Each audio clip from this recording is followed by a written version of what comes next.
Bonjour, c'est Julie, sophrologue diplômée. Désolée s'il fait sombre un petit peu, mais il fait tellement chaud, j'ai pas osé ouvrir les volets. Et ça fait un petit moment, mais je voulais vous reparler un petit peu, ou même commencer une série de vidéos qui parle donc qui va parler du nerf vague et de notre système parasympathique. Bon, après le système parasympathique, c'est pas du tout nouveau pour nous. J'en parle souvent parce que c'est la partie associée à la réponse repos et digestion, comme on dit en anglais, rest et digest. Donc, c'est vraiment la réponse détente et repos de notre corps.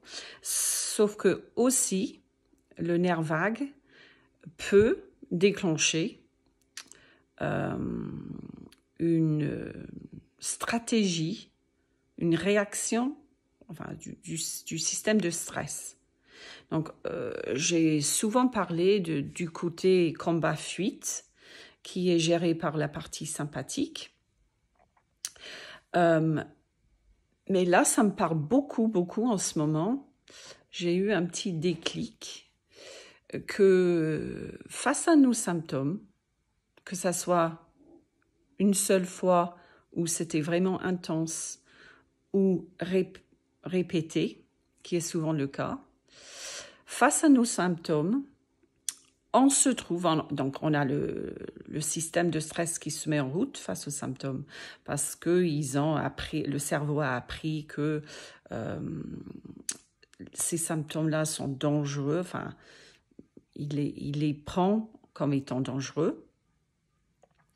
Donc, ça se déclenche en moi face aux symptômes. Sauf que, donc j'ai la réaction combat-fuite qui se déclenche peut-être, avec tout ce qui va avec, adrénaline, cortisol et tout ça. Sauf que pour nous, et j'en suis de plus en plus persuadée, que on ne peut ni combattre. Bon, bien sûr qu'on peut agir en faisant des séances de kiné vestibulaire et tout ça. Enfin, voilà, je prends sur moi, je consulte, je fais Donc, oui, mais face aux symptômes, quand les symptômes surgissent, là, on n'a aucun pouvoir, aucun contrôle, ni sur notre corps, ni sur l'environnement, parce que ça tourne des fois.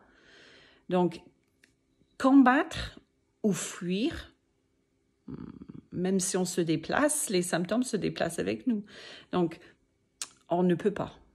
Et ça, cette partie-là est hyper importante pour compléter le cycle du stress. Parce que le cycle du stress, donc voilà, ça se déclenche.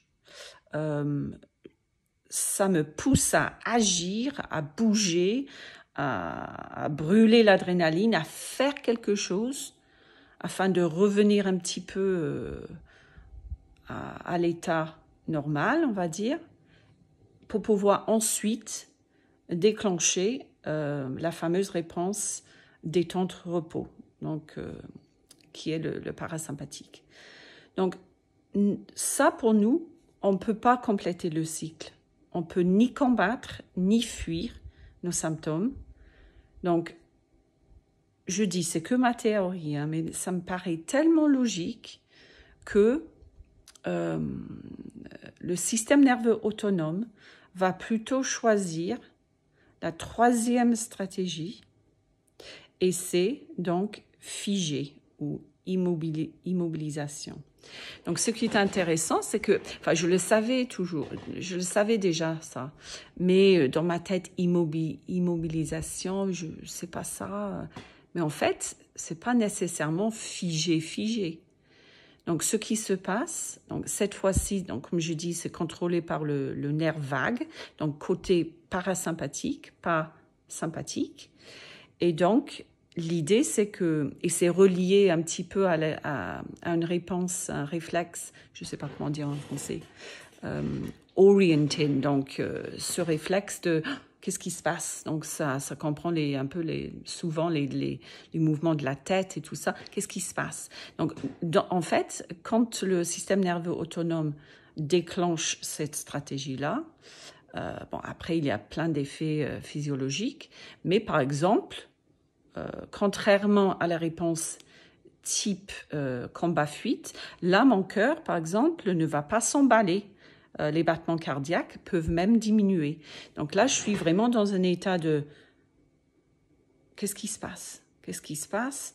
Je reste quand même hyper vigilante et hyper sensible à tout ce qui se passe dans mon environnement, mais c'est quand même une réaction du système de stress.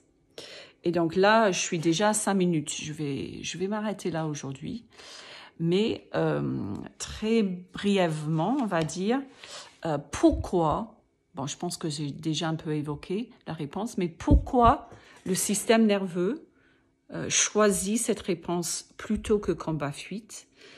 C'est quand la personne ne peut ni combattre, ni fuir face à la situation. Donc, comme j'ai dit, comme j'ai évoqué sur la publication, on se sent totalement dépassé par la situation, on se sent en danger, menacé. Moi, le mot-clé, c'est impuissant. C'est vraiment, je ne peux, c'est presque, voilà, j'abandonne parce que je ne peux rien faire pour arrêter les symptômes. C'est vraiment cette sensation de perte totale de contrôle de mon corps, de l'environnement. Je comprends pas ce qui se passe. Moi, les premiers symptômes de mes migraines ophtalmiques que je connaissais pas, franchement, je pensais que j'étais en train de mourir, que c'était une AVC ou quelque chose comme ça, un AVC. Sentiment de solitude, que je suis seule à vivre ça, et vraiment cette idée d'impuissance. Et c'est pour ça que ça me paraît tellement logique maintenant que oui, peut-être, voilà, ça peut aller ensemble. Là, le système de stress commence, adrénaline, tout ça. Donc j'ai l'adrénaline, mais en même temps là, le système nerveux autonome choisit la stratégie, enfin la réponse figée. Voilà, à réfléchir. Donc, à très bientôt pour les symptômes de ça. Qu'est-ce qui rend cette réaction différente de combat-fuite? Les symptômes, comment on peut reconnaître que c'est ça?